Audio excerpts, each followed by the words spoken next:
Halo Sobat Yurwis. Di video kali ini, kita akan membahas struktur demografi Indonesia dalam mencapai pembangunan berkelanjutan.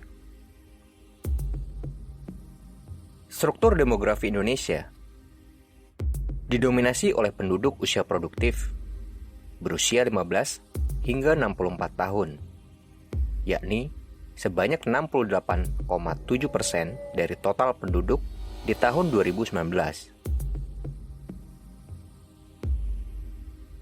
Komposisi demografi seperti ini bisa memberikan manfaat bagi perekonomian Indonesia karena populasi usia muda memberikan potensi angkatan kerja yang besar yang dapat mempercepat pertumbuhan ekonomi itu sendiri. Dalam satu dekade ke depan, sementara populasi usia muda masih mendominasi,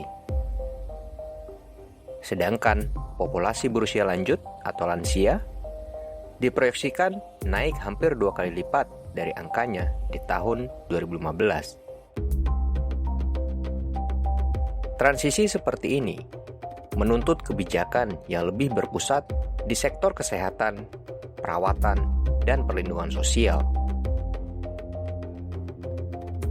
Jika kita kemudian menilik beberapa indikator kependudukan, Indonesia sebenarnya telah menunjukkan perbaikan yang menakjubkan dalam beberapa dekade terakhir. Angka kematian ibu dan angka kematian bayi misalnya mengalami penurunan secara signifikan, di mana AKB pada tahun 1971 sebesar 68, turun ke 24 kematian per 100.000 kelahiran hidup pada tahun 2017.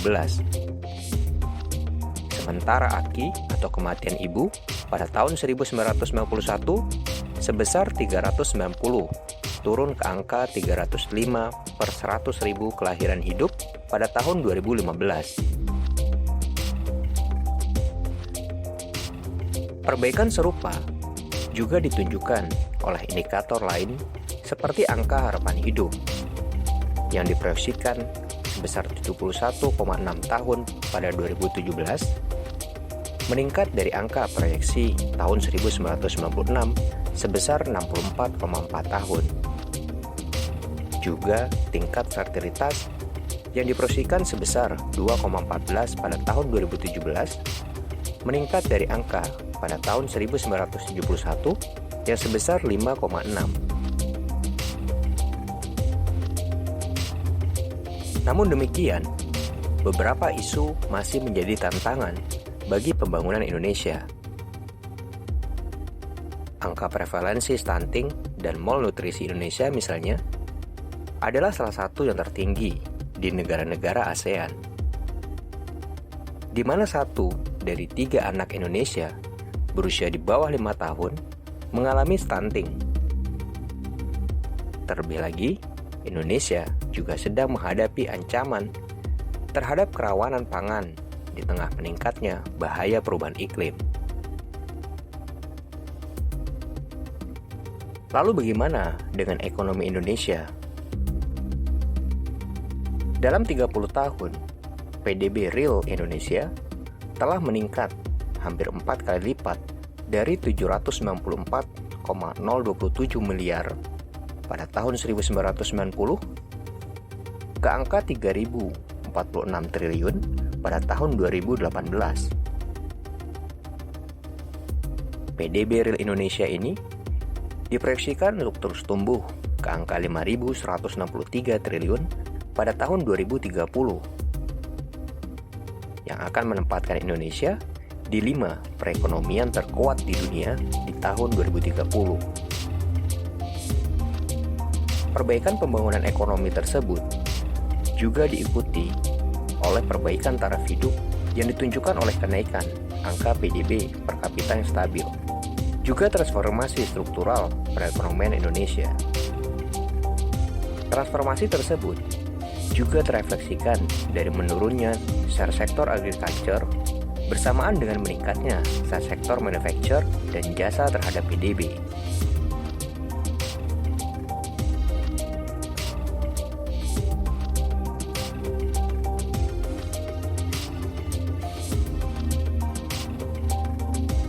perbaikan perekonomian juga menghasilkan munculan ekonomi digital yang akan menyiapkan Indonesia dalam era industri 4.0.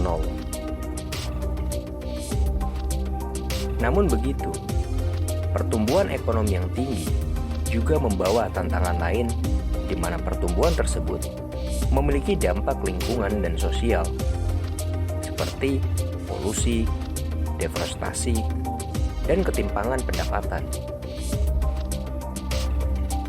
Tutupan hutan Indonesia misalnya menurun secara signifikan di mana setengah dari hutan Indonesia telah hilang dalam 50 tahun. Dan sekarang ini, Indonesia adalah negara kedua setelah Cina penyumbang terbesar sampah plastik ke lautan.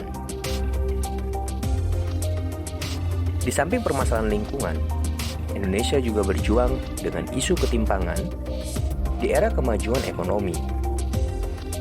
Sejak tahun 2000, ketimpangan pendapatan terus meningkat tajam, di mana indeks Gini meningkat dari 28,5 pada tahun 2000 ke angka 38,1 pada tahun 2017.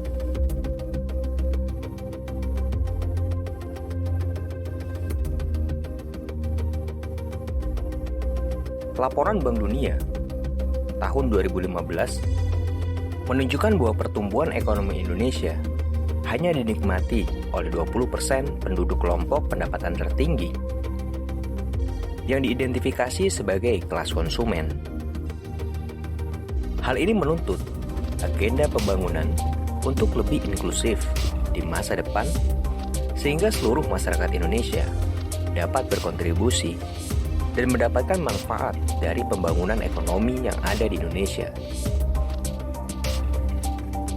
Karena itu, untuk memastikan bahwa pembangunan ekonomi lebih inklusif dan memperbaiki kesejahteraan seluruh lapisan masyarakat, diperlukan partisipasi yang lebih besar dari masyarakat, seperti melalui perpajakan dan keterlibatan aktif dalam demokrasi.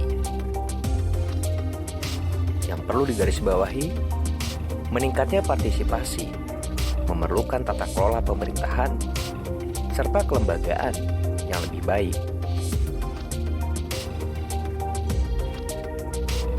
Tantangan dan tuntutan yang berasal dari kemajuan perekonomian Indonesia telah terkandung dalam agenda pembangunan berkelanjutan.